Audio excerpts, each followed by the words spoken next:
Hamster Kombat key puzzle for today. Make sure you watch the video 2-3 times before you practice, and you're going to get it. Move the green candle to the right, then the red candle upward. Slide the green candle to the middle, then the red candle upward. Then move the green candle to the right, then the red candle downward.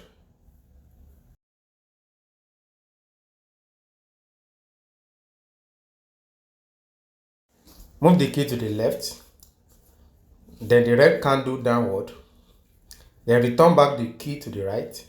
Move the red candle upward, the green candle to the left, and the top green candle to the left.